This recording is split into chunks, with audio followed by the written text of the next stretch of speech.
But I then, almost the same week, came out to Tenino City Council for my first presentation with Steady. And at that point, Mayor Fournier said, if you're serious about this, I'm going to come and show you around Tenino and introduce you to local ag producers here. And it was on one of those first meetings we were out at Barnett's property at the Alpacas America. Dave was there, Will Rutherford was there, and I was talking about we need an ag business center down here, and Will was like, how about an ag industrial park? And it was at that moment this kind of merger of these ideas where the ag park concept was formed. And so anyways, just giving you a little bit of that past context.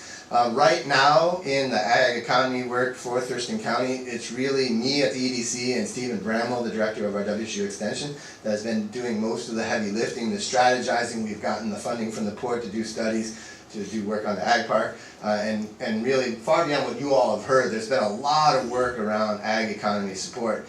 Having NABC services now, which we now have, that's Mike Peroni, who you're about to meet, we now, after all these years, now have an NABC staff person that will service Thurston and Lewis County.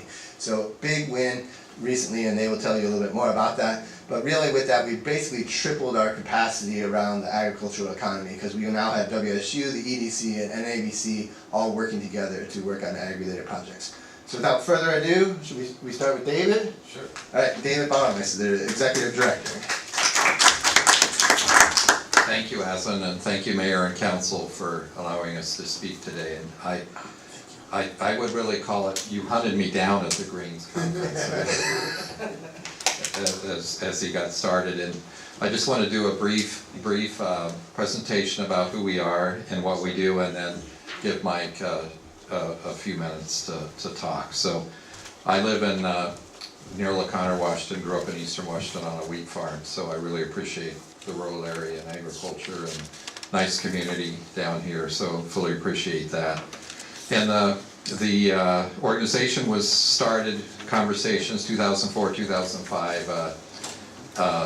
It was WSU, counties, and county government and economic development organizations getting together with farmers to talk about the economic viability of agriculture in western Washington, because as you know, there's been over the many decades the development pressure on farmland, and it keeps being reduced, and the easiest land to develop is the flat land that has roads and utilities, and so we've seen that impact come out from Seattle and other urban areas. So, but even though organizations, counties, or private foundations can even buy farmland or development rights or transfer development rights, there has to be a viable business on that land. So, the group that got together thought that need wasn't being addressed in the current organizations and current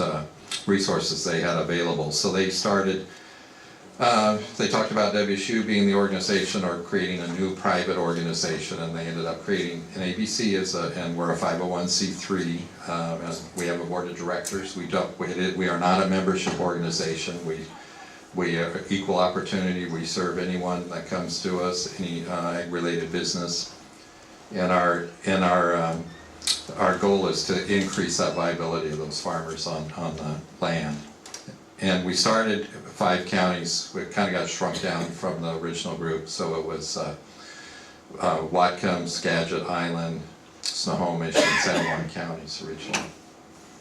And King County, I'm sure you're familiar with King County Local Food Initiative. As part of that process a few years ago, we added King County to the service area. And through what's happened recently, we're able to add our Mike to serve down here in, we're not sure what to call our area down here, but Southwest Washington, Chehalis Basin, we're working on that. So what is the NABC? We're a 501c3. It was organized by the community.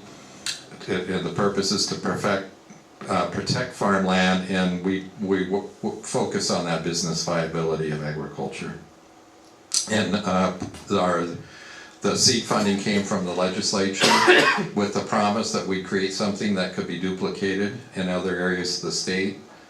And there was a thought that the counties would help fund us, and then 2008 came and the Great Recession, and worked for a couple of years just to get us to survive. And what the state has done with mandates without funding to counties, we've never even gone close to asking county for money.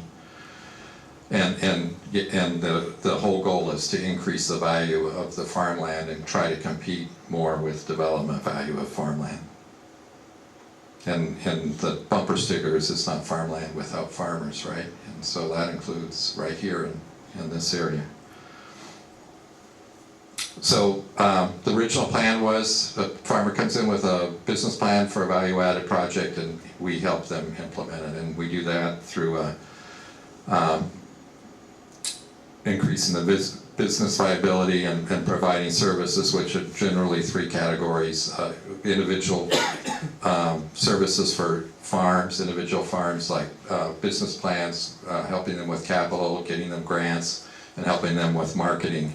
We're also a rural cooperative development center, so we help form and support cooperatives. And all of our service, we're able to add, now offer all of our services in Spanish as well as English. So that took a few years, but we're proud to be able to have that capability. And we have 7 employees currently, and hired a part-time development director. So we have Jeff Volz lives in Blaine, has an office in Bellingham. Our main office is in Mount Vernon. Luke Woodward lives in Duval, and now Mike lives down here on the south end. So we really think we need to be embedded in the communities to have that relationship with the farmers to make things work. And part of our strategy from the beginning was to collaborate with groups that are already here, with Washington State University, with the EDCs, and not duplicate services. So that's why we have that great partnership going with Thurston EDC. And if we don't have staff expertise, we can hire consultants, and we do. So just to move on here, there's value added. It's not just food processing. It can be marketing, direct marketing to the consumer at a farmer's market. It can be organic certification. There's many ways to get to value added development. So I'm just going to skip over this. You have that in your regional. The third way we work is on development infrastructure. So we need, this business park is a prime example. We need businesses that are buying from farmers to increase that value for the land, to increase the competition for their product. With National Frozen leaving or not purchasing product from this region, that's left a big hole in crop production. And then our latest kind of flagship project is we started the Puget Sound Food Hub, and we ran it for 3 years, and it provides distribution for farmers, so it gives them access to the market. So we have an online platform for buyers to buy from multiple farmers with one order, and we pay the multiple farmers on that one order. So there's only one invoice, and the farmers are coordinating, and we're running trucks and delivering the product from the Canadian border down through South Seattle now. And we provide that full service as a distributor, but it gives small farms direct access to markets. And now we're down here, and I'm going to turn it over to Mike and introduce him and let him. We have 3 projects that he's working on right now, and you might explain how the Chehalis Basin project got you started. I will. I'll provide you all with a business card before I walk away. But I am Mike Peroni, and as David said, recently hired by NABC. I have 30 years of experience in production agriculture. Had the opportunity to work for General Mills, managing with a team there. The original Cascadian Home Farm, which is the North Star of the Cascadian Farm brand, if you're familiar with that. Of course, the breakfast cereals, hoping you guys are out there eating those products. And then spent 2 years with WSDA before being offered this position. I'm relatively new to Southwest Washington, having only lived here about 30 years, and am presently located, the tough crowd tonight. We've been in meetings all day. Your previous presenters. And I currently work out of a home office out in Curtis, which is about 10 miles southwest of Chehalis, Washington, if you're familiar with that area. So coming on, I was hired in, I always get it wrong, but right around, I think, President's Day, I started on a holiday, nothing like good timing, right? Which would have been mid or late February, and was immediately thrust into 3 ongoing projects. One, the Agricultural Business and Innovation Park here in Tenino, which I'm sure you all know quite a bit about. We've been, Aslan has been, I'm sure you know Aslan, who likes to get things done and has been nothing if not motivational in terms of participation to make sure that the funding for that went through the state capitol, as well as continued conversation around the master plan and tenant recruitment, as much as NABC can help in whatever capacity we're able to ensure the success of that project, as well as offer services to clients and tenants after they move out here. The Chehalis Grain Project, if you are not familiar, was really the idea of a group of farmers that David had mentioned, and you may be aware that National Frozen Foods ceased all West Side contracts in the end of 2017. So 2018 put at risk a very conservatively estimated 2,500 acres in this region, primarily Lewis and Grays Harbor counties. And in an effort to replace, to fill that gap with a marketable product, those growers identified malting barley as one potential crop. Malting barley cannot be sold in any great quantity without upright storage and rail transport. So we have been, well, I have been working primarily with the Port of Chehalis to develop those plans. We have some drawings back from the contractor. They continue to go back and forth for minor tweaks until they're accurate. They won't be released.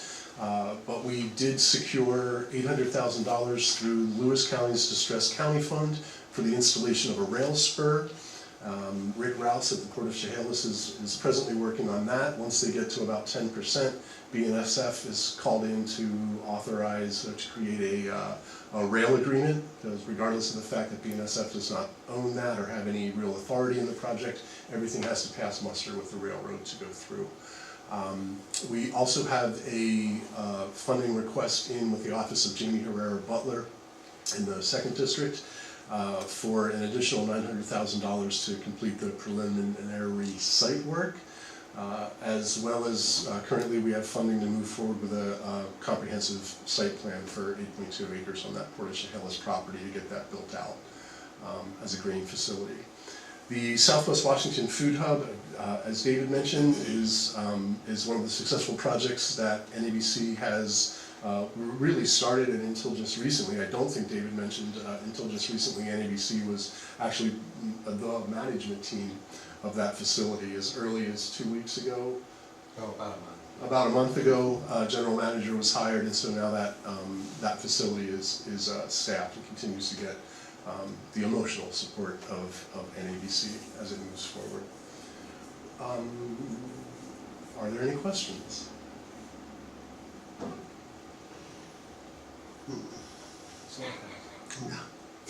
There are opportunities, though. I mean, that's just my thing. So, yeah. I mean, in agriculture, there's really opportunity to make agricultural lands more viable by siting either renewable energy projects. So there is some time between those that can help both issues. So, be interesting as we move forward. I need to get together with Aslan and just talk about that a little bit more and how those can work together. Yeah, and I'll, if I can move away from the microphone, because I do better when I move a little bit and get off script.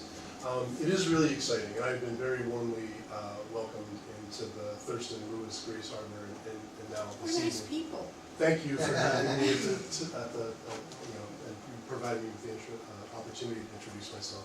One thing has become abundantly clear. So the work that Aslan and Stephen have done has not fallen on deaf ears. years. Agriculture, I think Western Washington, one of the reasons it continues to be a successful and dynamic place to live is the diversity of the revenue streams that exist over here. And I have noticed without fail that everyone that I visited on the west side today, as it has had us since 7:30 this morning, in and out of offices. And without fail, people are recognizing the importance of local and regional agriculture. And that doesn't only mean sort of those high-profile retail farms that you might see at the Olympia Farmers Market or others, but also those 200 to 2,000 acre operations that have lost a significant marketing opportunity and are largely given over now. You've probably seen this as well to feed and forage crops.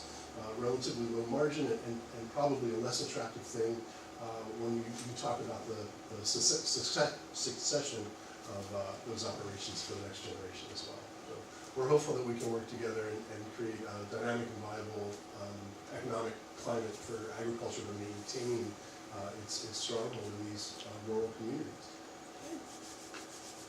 Your timing is great for us, and the vision of the NABC is high. It mirrors what we talk about at our retreats and what we work on here and what we're trying to build here. So you're very welcome down here, and we're very excited to have you guys. Can I ask a question too? Kind of one of my things I've always felt is the key to make some of these things successful is to have education, people educated to be able to do these things. Do you get involved in the education component or promoting in schools, or is that somebody else?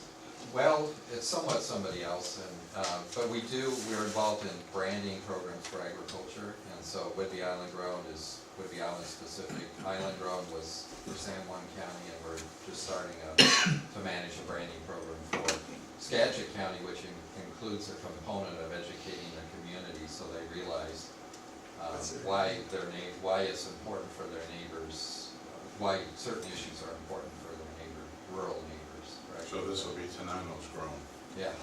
Yes. We want to see your regional headquarters at the Ag Business Park. I mean, that's definitely what we'd like to see happen. Mike's got a lot of ties to Lewis County, so we got. This is the perfect location because we're right in between Thurston and Lewis. So it works out really nicely for you, and it's right off 5-5. So. And certainly, Dave, we can We already buy you a for desk. educational opportunities, and we want to ideally pull in. I know we have a great college apparently have a great ag program in our high school. I don't know the details of it, but it seems like something we could use to further the whole synergy of education in that facility out there, and introduce our students to some of the things that go on there. So. And it's important, Dave, because that 150,000 people the county was talking about, not many of those are going to be farmers. Right. Mm-hmm. So we've got to educate them. Absolutely. And do look for the tie in between. Basically, so you all know, me and Dave have been in a funding war, and Dave's winning. He's bringing in more funding. But Tenino's, we are really positioning ourselves to be a regional leader in agriculture, and we're positioning ourselves to be a regional leader in energy efficiency and energy grids. And it's amazing for a town of less than 2,000 people to be. Apparently a national leader now. Yeah, national. So anyway, so thank you. I just wanted, certainly we've been having these talks about the ag park. We spent time at council retreats together, and this was just a big win. And they are going to be essential. Like if we are really putting Tenino on the map as a leader, we love it to be an innovation and energy efficient park and everything there. Having these ag experts on the ground here is really beneficial. So, good times. Excellent. Right. Any other questions for the NABC folks or Aslan? Okay. Anything else? Nope. All right. Thank you. Thank you. That brings us to public comment period number 1. If there's anyone in the audience who would like to provide public comment, please come forward and do so at this time. You'll be given 3 minutes. State your name and address. Make it short.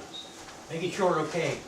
I want to invite you guys from the NABC to our farmers market on Saturday. They're open from 10 to 3. Okay. And right here on Olympia Street on the other side of the bank.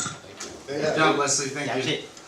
No public hearing, no proclamations. Old business. Councilmember Watterson wishes to have the city replace current.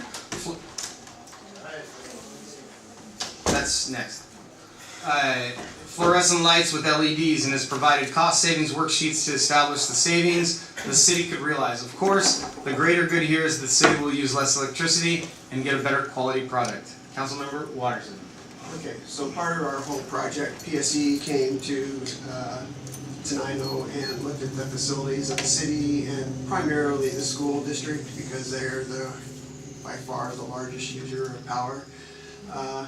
But they're trying to find the low-hanging fruit, what things can be improved to save with little investment. So for us, it's more lighting, heating controls, making sure that controls for heating are set properly for the areas, and the third one was like computers not running all night long, people turning off stuff that doesn't need to be running.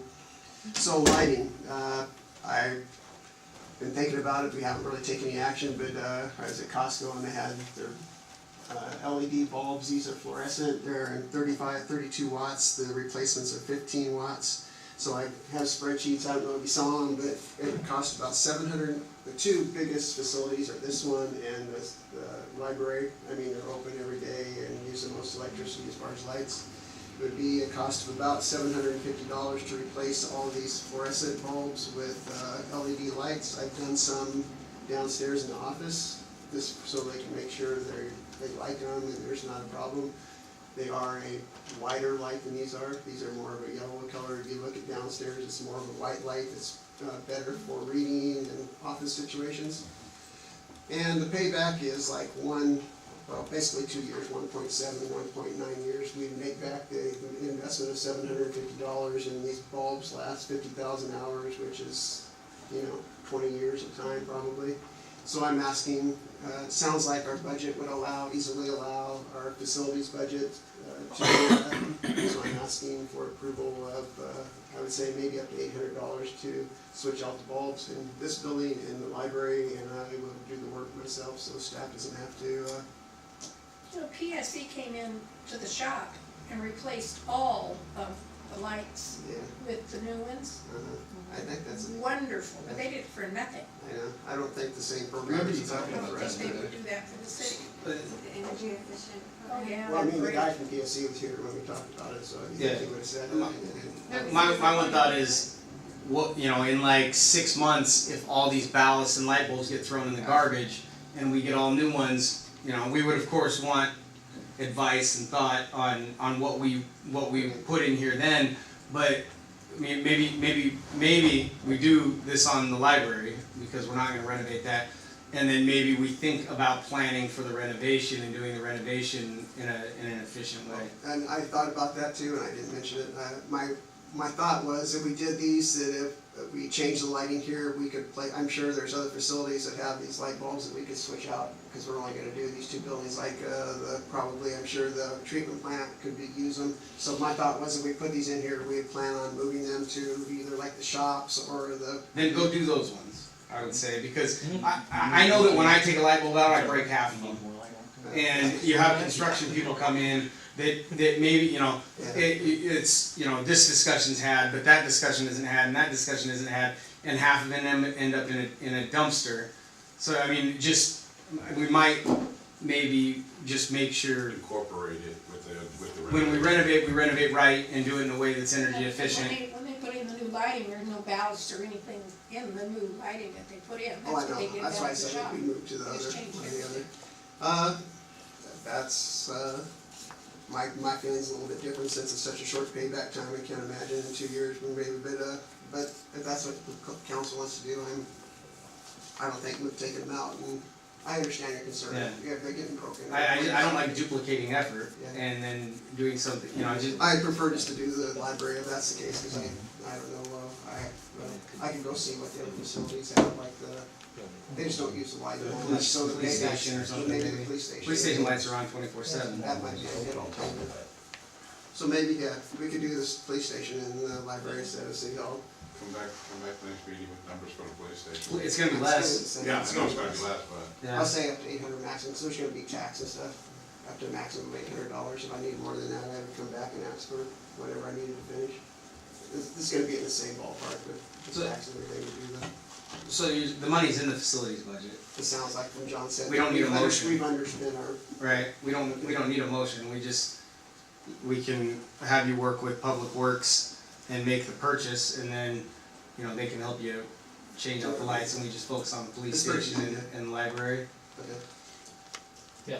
Okay, sounds good. alright, that sounds like a good project. Thank you, Dave. Councilmember Watterson.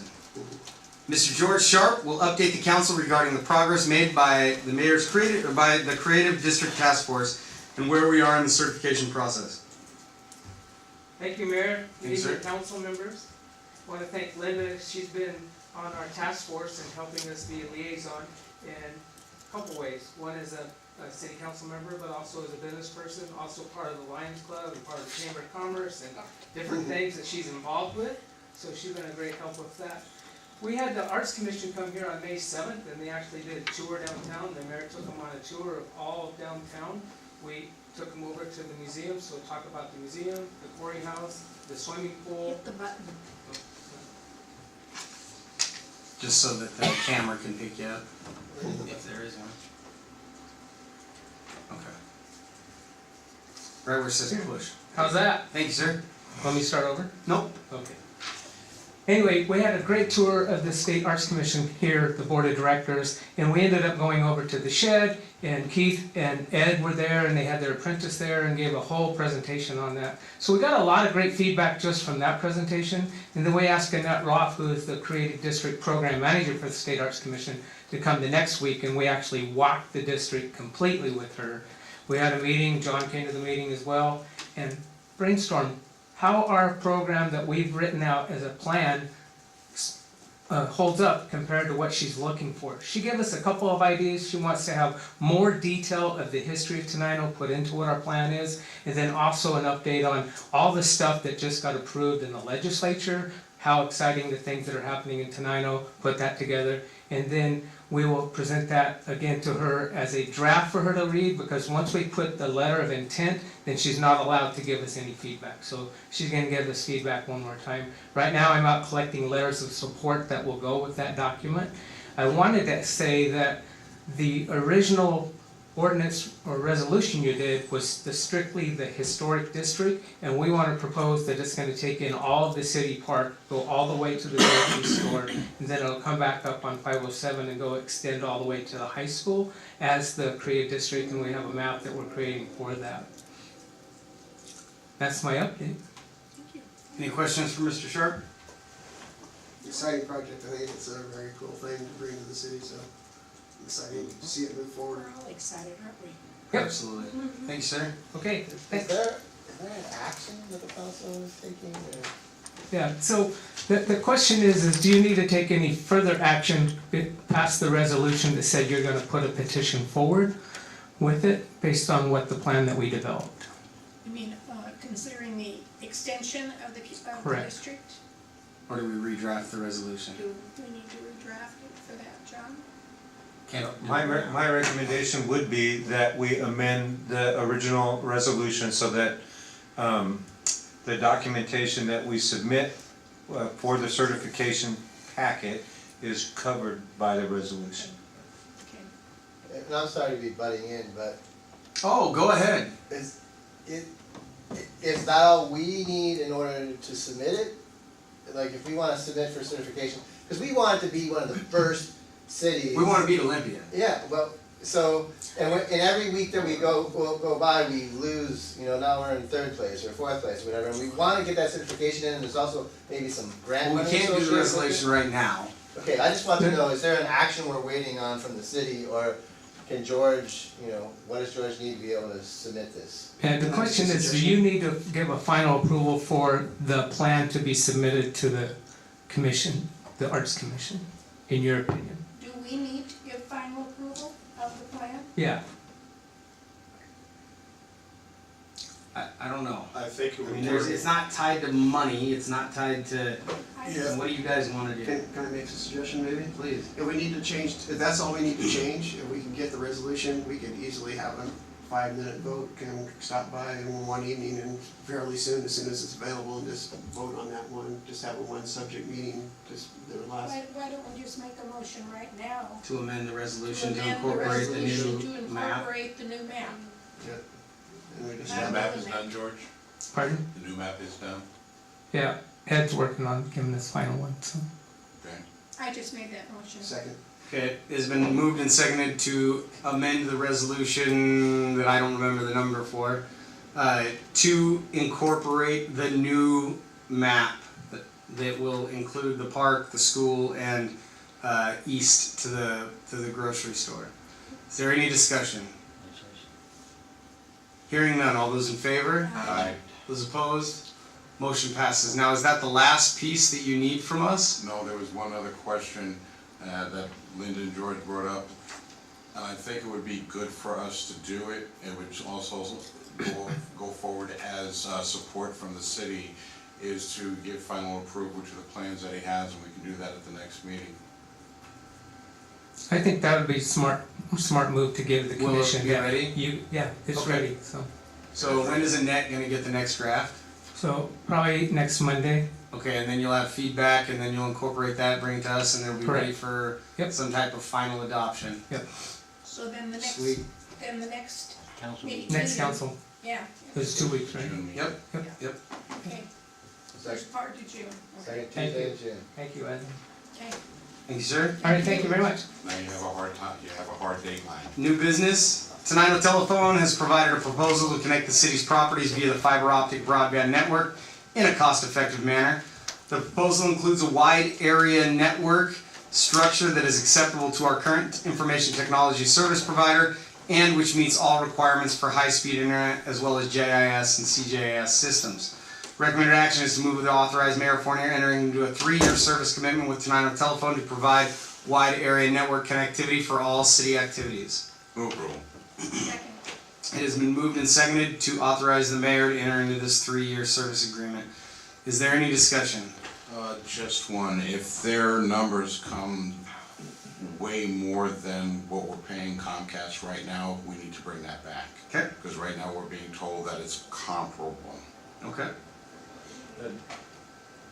The numbers I'm seeing, if you add in the courthouse, which we don't currently pay Comcast for, and you factor in that we're already using Scatter Creek Internet for the wastewater treatment plant, I think what we would wind up, the outlay would be approximately $300 more a month to go with Scatter Creek for all of the city's facilities than Comcast would charge us if we were to run cable to the courthouse and run cable. Yeah, I understand that, but in comparison, if it's gonna be a lot more than Comcast, then we need to reevaluate. We'll buy a lot more. He's saying $300 more a month, No, but I'm jumping through hoops, figuring out what Comcast would pay if they were providing everything. oh yeah, they don't. Okay? So And I know they don't. Yeah.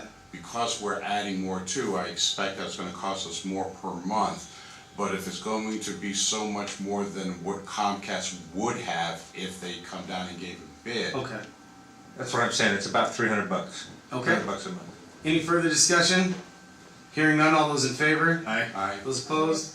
Motion passes. Thank you. Resolution 2019-01 would adopt the city official handbook as a replacement for the current City of Tenino Personnel Policy Manual and any prior additions, revisions, or amendments. So we are asking that you move to adopt Resolution 2019-01 with an effective date of July 1, 2019. So if there's any changes to this resolution, please do so within a motion. So we'll take an initial motion. Move approval. Second. It has been moved and seconded to adopt Resolution 2019-01.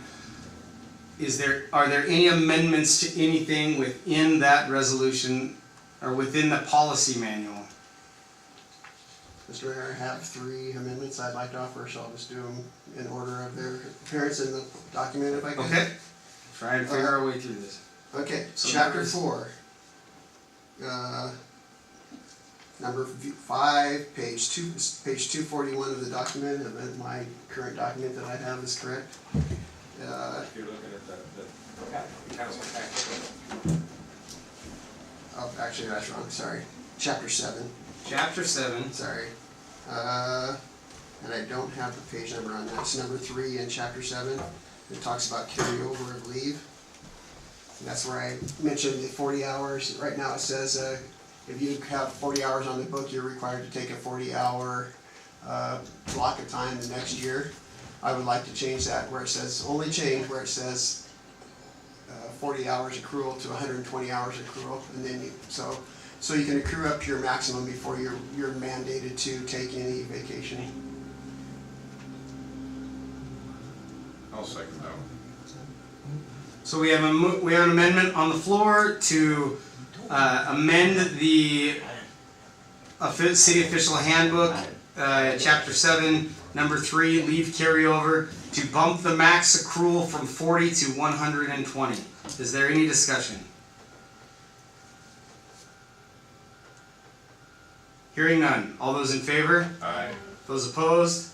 Motion passes. Thank you. And I'm not sure where this one would fit in, but I think if I missed it, it's maybe in there, but I may have missed it, where anybody resigning should give 2 weeks calendar notice before the last anticipated day of work. If this required notice is not given by the employees, I have the language here I can pass on to you. The employee's personnel record shall so indicate. And I think that's just fair for the city to get notification so they can plan if they need to make changes in schedules or start looking for somebody to replace them. I think that's a fair, it doesn't mandate it, but it asks the employees, and if they don't do it, it just is noted in there. So. As long as, I mean, again, it's you guys vote on it, but how it would be noted,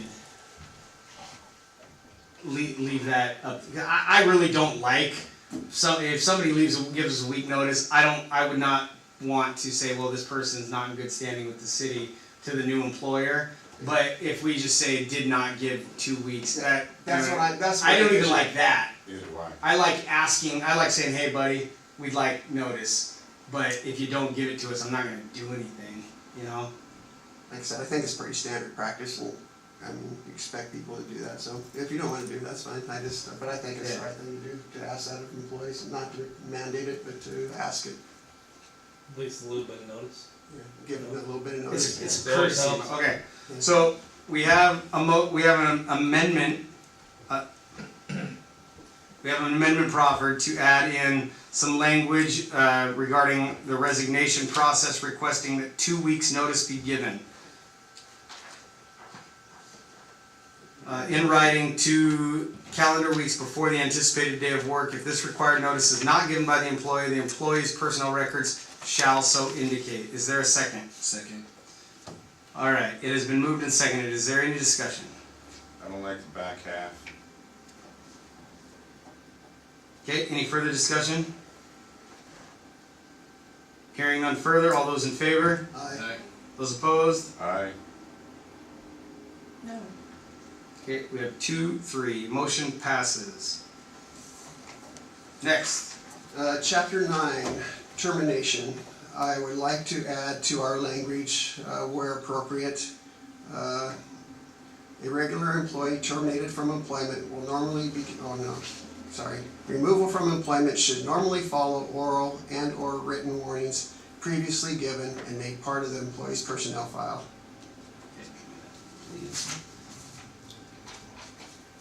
Again, it doesn't mandate that we do that, but it says that's a normal procedure that we would like to do. So we have an amendment to the motion to add in the chapter on termination that all city That's the first underline there. that a regular employee terminated from employment will normally be given at least No, 2. it's the underlined part. That is underlined. The first underline. Removal from employment should normally follow oral and or written warnings previously given and made a part of the employee file. And we already have that process identified in our personnel manual. I mean, Okay. it's already identified what the typical process is. Do we have a second? Actions. Second. Okay, now you can say second. So our process already includes a process for that, so if we're not inventing something new, that's already in there that we would typically follow if there's an employee that needed coaching or disciplinary. So that's already identified, so this is basically just saying we'd hopefully follow that. It doesn't require it. Okay, is there any discussion? Hearing none, all those in favor? Aye. Those opposed? Motion passes. Any further amendment? You have one more, right? Was that it? I think so, I was gonna. Okay, so we have 2 amendments to the original 3 amendments to the original motion that passes. So now we have a motion on the floor that adopts resolution 2019-01 with an effective date of July 1st, 2019, incorporating those 3 amendments. Is there any discussion? Hearing none. All those in favor? Aye. Those opposed? Motion passes. Thank you. That has been good discussion. That brings us to ordinance 902. This would adopt the proposed Verizon franchise agreement to become effective upon expiration of the current agreement in June 2020. Move approval. Second. Second. It has been moved and seconded to approve ordinance 902. Any discussion? So this is the first reading, right? Second reading and adoption. Okay. This is it. Yep. So it has been moved and seconded to approve the second reading and adoption of ordinance 902. Is there any discussion? Hearing none, all those in favor? Aye. Those opposed? Motion passes. That brings us to reports. Chamber of Commerce. I was at the last meeting.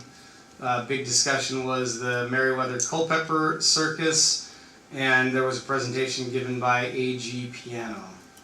Economic Development Council, we heard from them. VCB, Fire District, Library, Museum. Does the museum have a report? Well, you were there, you gave, we went into another discussion after the basic housekeeping stuff about the wall. And what we came to the conclusion of is have the museum and the VFW come up with a solid plan because it's all over the place. And then make that presentation again to see what they actually come up with. If I'm remembering the conversation, Wayne, please jump in. Some wanted everybody that ever serves on that wall. Some wanted just everyone wanted something different. Yeah, Some wanted it was people all that went different. to combat. Some people wanted people that went to the high school. Some people wanted their name. Some people wanted everybody's name. Some people wanted them, they wanted to recreate the historic one. So there was a lot of confusion. My request was that they let us finish the one that we started before we had any further conversations, because we are incorporating the honor wall, the historic honor wall, into the project that we're still completing. And I don't want to get into this, but we have worked with the VFW for over 2 years, 3 years, and we have bent over backwards to make sure that we have tried to incorporate their requests and their vision.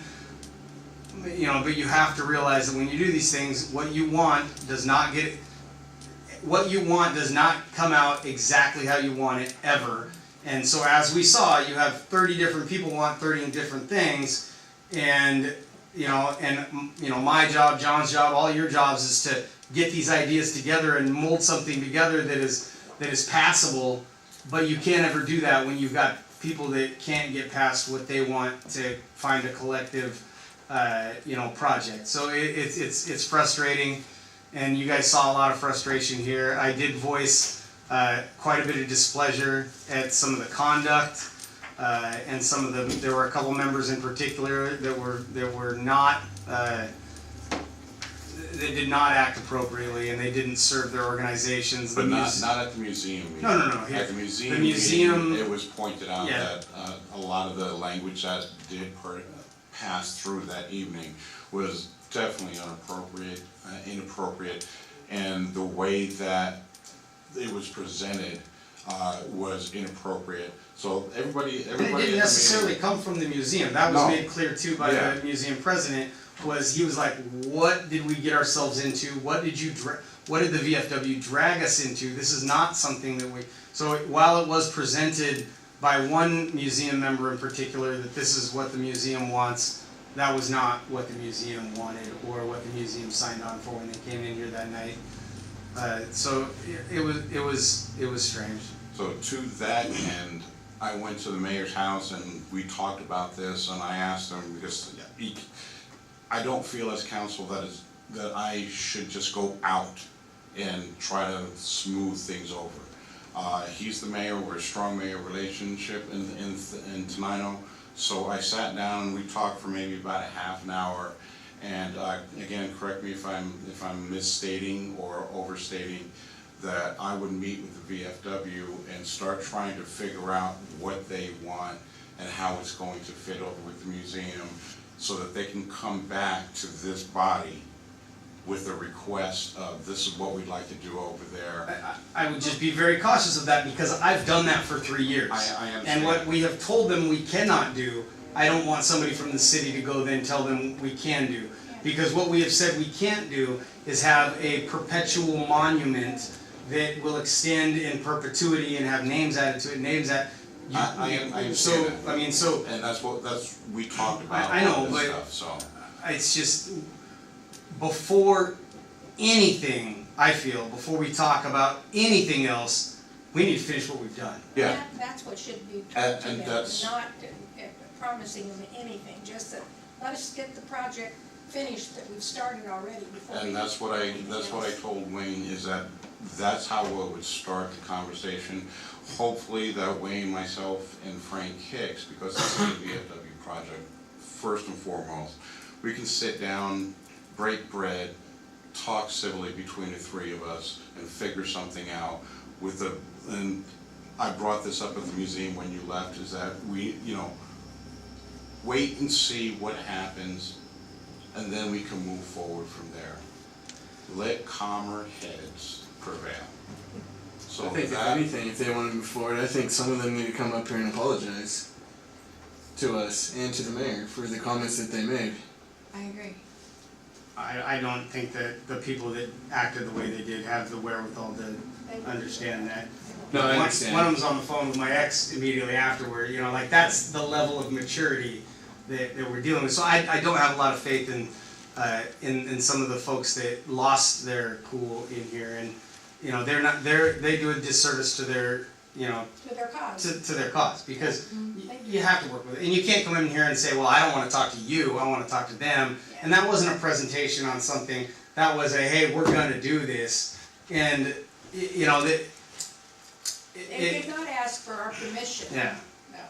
They said this is for your information. Yeah, I In understand. other words, we're gonna do it whether you guys want us to or not. Yeah. And we have to, honestly, I don't think they understand what they're, we just got done building almost a $300,000 monument. We know what it takes to build a monument, and that was modest. See, And so, what I see being proposed is gonna be more expensive, gonna be difficult to maintain, and it's not really even real, it's not realistic. And we're not gonna knock down monuments to put up a new monument. We're not gonna knock down a monument that you say it was your charge to maintain and you didn't, okay, to put up a new monument that you say that this time you promise you will maintain. okay, You know? again. Also- Let's go, also- let's, yeah. Yes, well, another 2 Yeah, hours. I don't want to, yeah, all right, Civil Service Commission. Thank you, Dave. Have you guys met? They did. Okay. Mr. Mayor, we have met this last month. Thanks, sir. As you know, we lost Commissioner Lucas. He resigned his commission. And I don't know if you've accepted it or not. I'm still dealing with it. We also lost Maria, our secretary. And Mr. Millard there has kindly stepped into that position. And I want to thank him for his service with the commission. Another hat for him. Our meeting this month has been postponed until about the middle of the month. Ken and I are going to get together, and of course with John, and possibly with Chief Swain, and go over some new regulations and rules and things like that, and what we want to see happen. And we're getting ready to rewrite our guidelines to fit the city. Thank you, sir. And that's my report. Thank you, Commissioner Lamb. If I may make an opinion, Mr. Jones was in, as we heard, we want to move the date for the meeting out, and I informed him that we put the ads in the paper for the commissioner vacancy and the clerk vacancy. He is working a potential commission member, and Diane Curtis. correct. And she's done the kind of work before, she's kind of familiar with it, so we're looking forward to maybe bringing an application forward for you that soon. For her, to be the clerk. Commissioner What can I- first, and she asked about, well, can a commissioner also be the clerk? I don't think so, but her choice, she can sign up for whatever position But she we need wants. to fill the commissioner spots. That's the most important. And they have to be a resident of the city, and they cannot be, you can't have the commission loaded with people of the same political party. Those are the, so. Facade Improvement Grant Review Committee. We met, not a lot was accomplished, we made a few decisions, but the minutes have not been compiled yet, so I'd rather give my report. I did recommend approval of the 2 requests that were. Oh, we did, yeah, we recommended the approval for The post office? the post office and I can't remember, Farmers Market. Farmers Market. farmer's Stone market for Chip. signs, for their sign request. Excellent. Chief of Police. He's waiting on David Brent over there. No, Mike. Get tired of sitting after a while, you know how that is. I'm sure all of you know how that is. Good evening again, City Council and Mr. Mayor, Robert Swain, your Chief of Police. I got a couple of things to update you on. First, our Police Reserve Academy is moving along very well. We're in our 9th week already. We've got about 10 more weeks to go. But it's really moving along, and we're pretty proud of the way it's progressed this far. I wanted to let you know, so since I've been here, we've had 3 take-back days for medications, and we were recognized with a proclamation from Thurston County for our participation in that, along with a thank you note that they sent along with us. And it was, the last one was very good. We had to come and empty the station twice during the day. We got so much medication turned in, so we're making a good impact there with the BTHAT partnership that we have. So pretty excited about that. We're preparing for upcoming special events, not the least of which is the circus this Saturday. We will be in the area, just in case parking and traffic becomes an issue. Elephant gets Wild loose. animals. No, I don't do the whole elephant, buffalo, whatever thing. We talked about that today.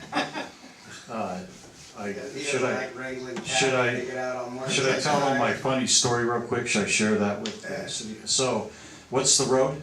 Morningside Drive. Morningside I Drive. call Public Works, they'll handle the cattle. We've I done called thousands Troy. of times. I called Troy. He was I he was ignored ready. his call. I knew he was calling. Yeah. And I'm driving down, headed to the station, and there's this big brown thing in the middle of the road. I think you guys in the rural area call them cows. In the city, they're called something else. But anyway, okay, you're not gonna move. I'm not moving. I'm the police. So we both kind of stood and looked at each other, and I got out, and I kind of went, shoot, and he just kind of looked at me. And yeah. Was it a heifer or was it a steer? I don't know, it was brown, had 4 legs, and it was really big. In fact, I can honestly say it was bigger than me. And so I did the next best thing, is I called the real cowgirl, Maria, who came up in her truck, and I call Ben Barnes, he wears a cowboy hat. Yeah, well, she went ahead and got him rustled. I think rustled, right? You rustle a cow. I think rustled him back in and got him back in his little cage there and shut the gate. And I got in and cleared. Morningside, they get out, they come down Morningside Drive. Yeah, apparently this is yeah, that's what I heard. It's been going. Yes. I think as part of our training program, we ought to just go introduce all the new guys to the cows. Yes. So that way they know. That's how we vote. Yeah. We just let them out. Yeah, that's good. Troy's opening the gate and you're watching. Yeah. So anyway, that's my funny story about my, my first big animal call That's in hilarious. Tenino, yes. And the only other thing I wanted to report out on was we got Sam Garcia into the June 4th Academy. She leaves next week. And we're very excited to get her in there, and she's very excited to be going. So I want to thank you all again for your support with her. And when she graduates, you know, we'll be sending out invites, but I'm definitely going to have her here dressed up and thanking you for the opportunity. So other than that, as I usually do, what do you got for me? Anything you want to talk about? It's been a long night already, I understand that, so feel free to email me, but I'll make it short tonight. All right. Yes, sir. How are you coming along with the truck issues? Oh, yes. So I'm still working on finding the right grant through traffic safety for the scales. The problem that I'm having is traffic safety is all about traffic safety, but I'm trying to get them to understand that we have a real issue with the trucks. Just have them come down and spend the day. So I offered that, and none of them want to come down at this point and visit with me. But I'm still working on that. Last week at the conference, I met the chief from Bellingham. Is there Bellingham, Washington? Yeah, the chief from Bellingham, Washington. We were talking about grants, and he pointed me in a direction that I'm going to look into, and then I'll come back and tell you what it's about as soon as I learn what it's about. But he said he got a ton of money out of them, and he said they're always looking to spend money, and I think, you know, some of that is corporate money. So I gotta look into that and see what that's about. So, but I'm working on it. One of the things that you might want to bring up when you're talking to them about public safety is we're starting to see oversized loads come through here in the middle of the night. And they ripped out some power lines and cable lines from Rainier all the way through the city, through us. When was that? About 2 weeks ago. I talked to Officer Sharp about Okay. As long as one of us knew about it, because I didn't. But that's a great example of why we need to do something. I do know that we had a truck take out 3 mailboxes in the middle of Suffolk down here about 3 weeks ago. And that was, he got a ticket for distracted driving, but when I looked at his load, it was one of those big logger trucks, and the logs were kind of hanging out. Oh. And he got a little too close, and the log just killed 3 mailboxes. So it's just a matter of time before we really have an incident here involving a truck, and it scares me. One more thing, and I've brought this up several times, is any tickets that are given here by us, we get maybe $1 for every 1,000. It's $1.70. Oh, it went up a little bit. But in any event, that can be changed by the city rewriting its ordinances. So, and you were gonna try to take a look at that? Yeah. Have you found anything? Well, when I looked at the ordinances, we're gonna need to do some work on it, but I wanted to see where I was at with the program. Yeah. And then we'll handle the ordinance stuff at a later date. But I can assure you that what we will get as a result of changing the ordinances is most of the fines and costs will stay here. That'll be one of the things that we'll do. Yeah, it's a giant change, and the other thing about that is the companies just pay. They don't come down here to contest anything, they just pay. All right. Okay, thank you. Troy, Director of Public Works, for your annual appearance.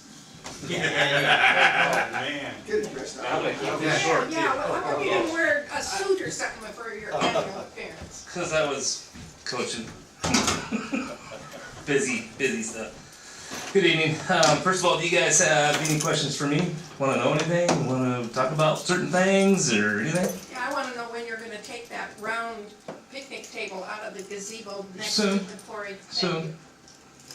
I got Yeah, go ahead. a treatment plant Yeah. We've talked about for several years about the sludge and that being taken care of, is that? And what's right the now, status of that? it is being taken care of. We had a meeting with Kelly Wynn, I think it was 2 weeks ago, About that. about that. So he's writing a plan, what we're gonna do. And then he'll give it to us and you guys will see it and we'll make the decision, I And the guess. plan is essentially, To use belt press to, squeeze all the water out of the sludge. And disposal of the cake, they call it. I don't know why they call it cake, but it's consistency, I guess, I don't know. The other part was just hauling the sludge off.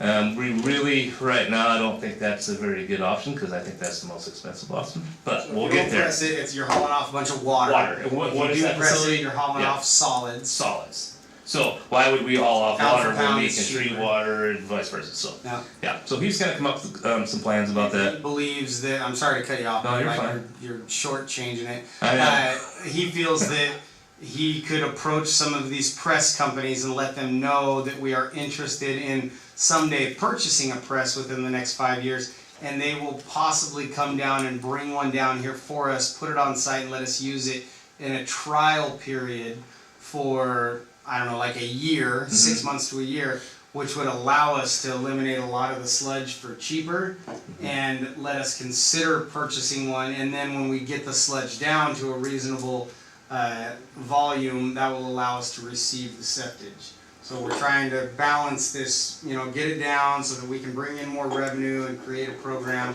And he will be here when?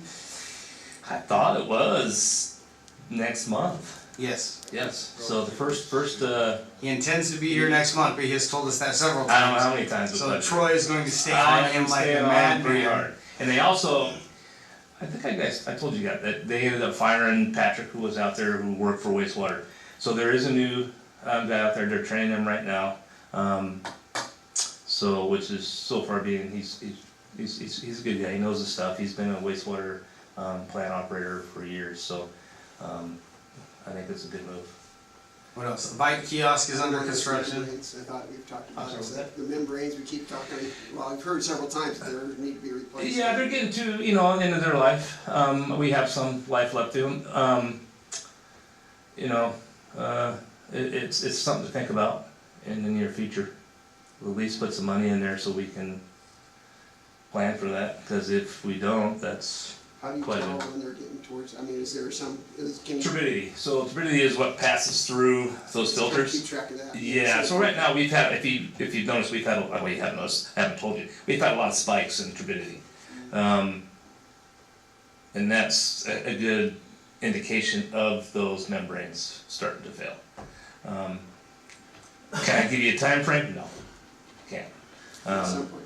We don't have, do we have to wait until they fail before they can be replaced, or what is? Well, pretty much, yeah, I mean, the cost of those things, we don't wanna take them offline before and, you know, so, there has been that, couple that have failed, but we have like a couple extras, a couple boxes, but the problem with that is on the lower ones, you know, that's a project to get those out.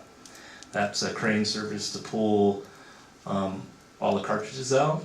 And so it's a huge major ordeal to get those out, so we are gonna wait until the last minute to change those out. Yeah, we don't wanna go that route. So, we don't wanna change them out if they don't need to be. A while back, we had all the pipes, tested with flow test. Do you know anything about that? The sewer force mains? Yeah. Okay. Do you have a timeline when that's gonna happen again, or when it needs to happen? I know, I don't, personally, I don't know why we would have it flow tested, unless for, blockage. The indication out the headworks right now, there's no blockage, we're still running at great capacity. You can go back to the stations at each resident, that we're about averaging the pumps per month that we repair. So if that average goes up with the pumps, that's why you're getting more pressure. And then we have a problem. Then I think we need to do some flow testing to make sure that, if we're not blacked up in certain areas. But right now, we're about the same average. and that goes to the other line of different pumps. We've got different pumps in our system now that push harder, and so that scarifies the pipes, inner pipes, pushes that stuff faster through. So that might be helping us out too. So we on average about 30 psi on that anyway, so it's not like high pressure. So, yeah. So other than that, go ahead. 6-year street plan. Yep. I'm working Okay. with everything else. We've been working on the pool. That's high priority right now. We got 2 new filters for it.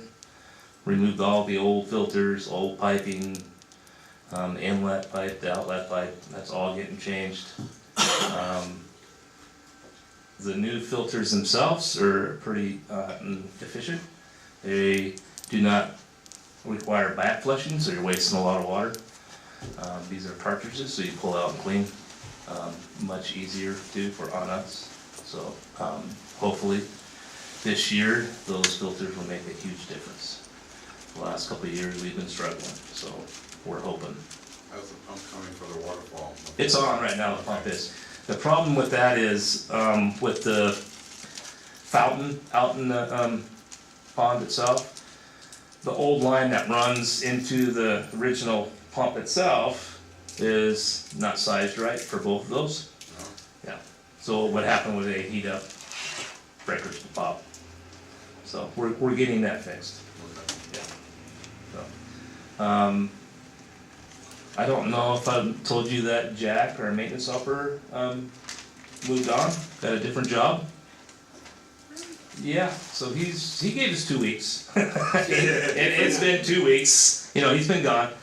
We did post the job, that closes 31st Friday.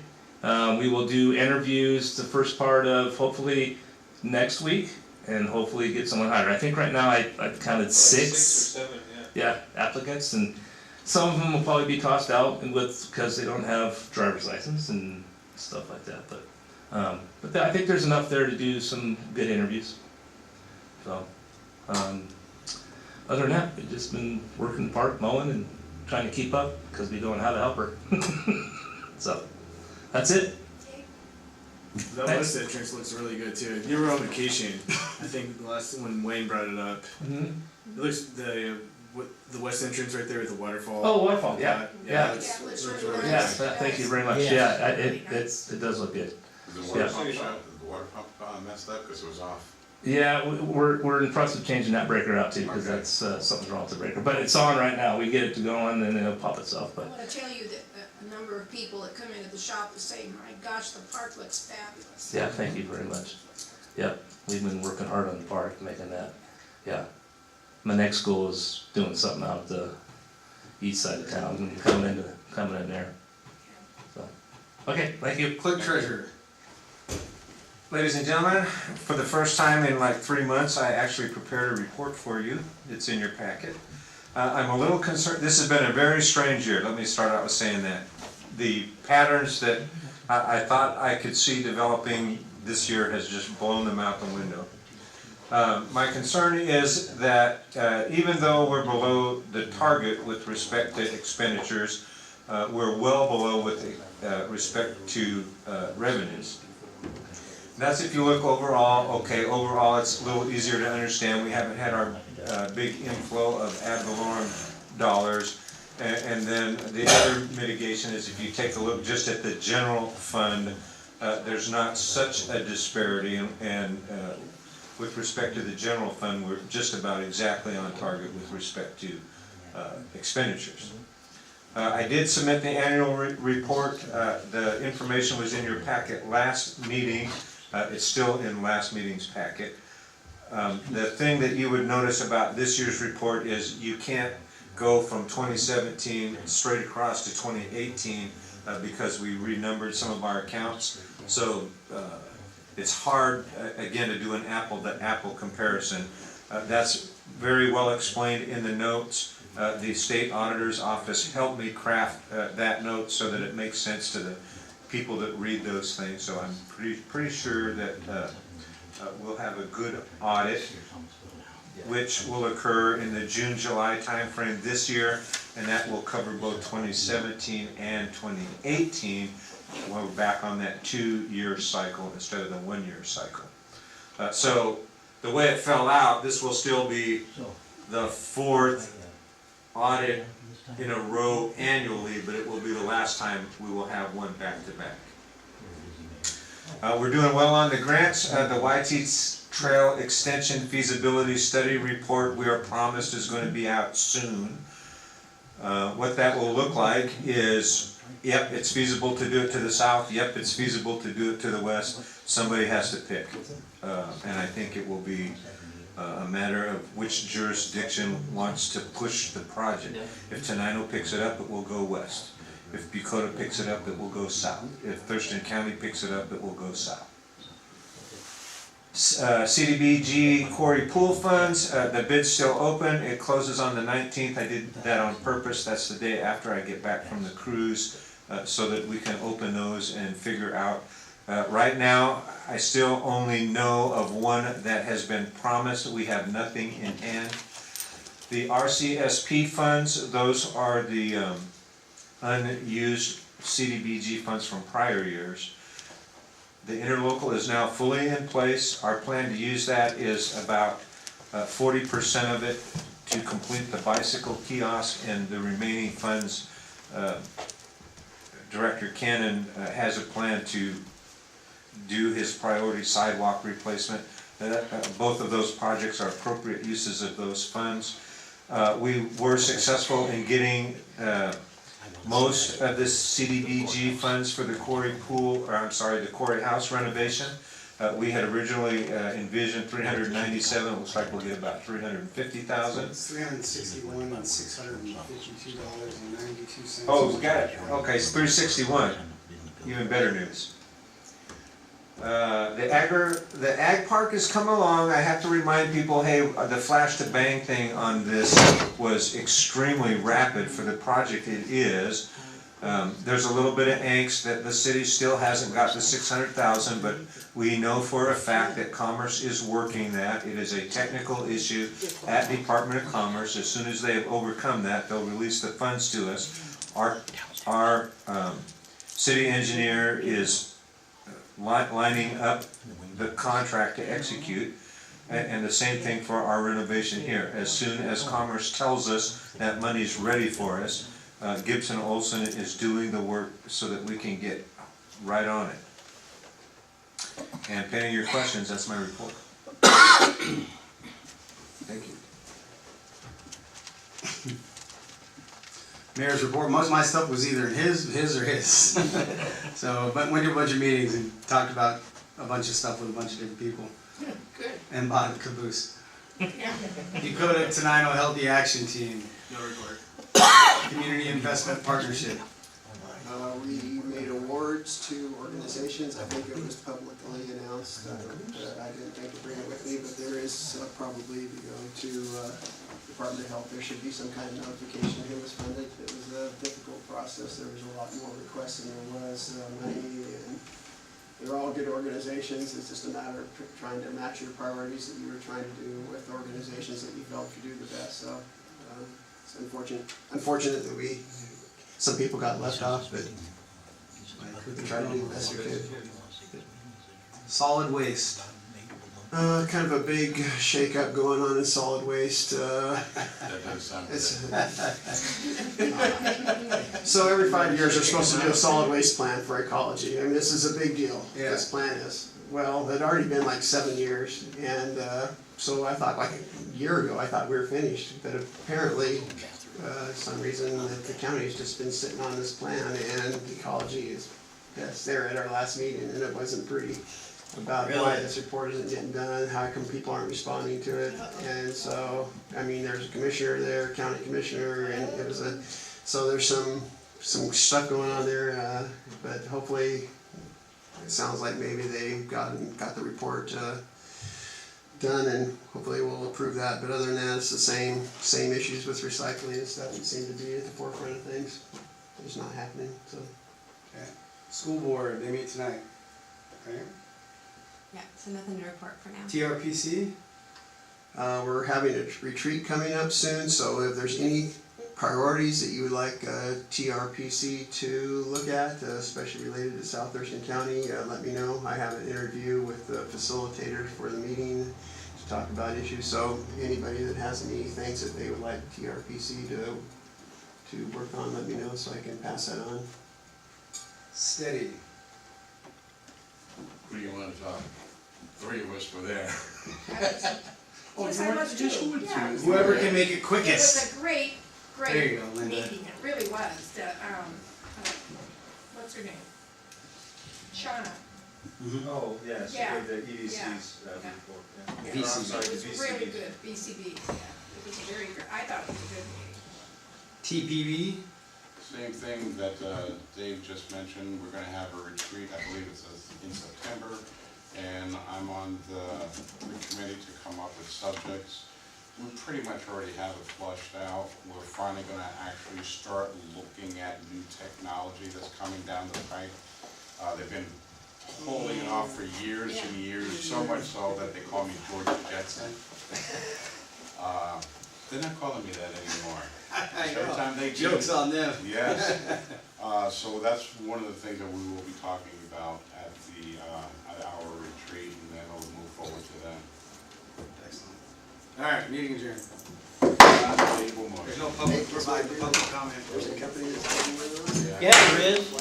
Oh, no. I was gonna say, this meeting is now adjourned. Until the date of this. For something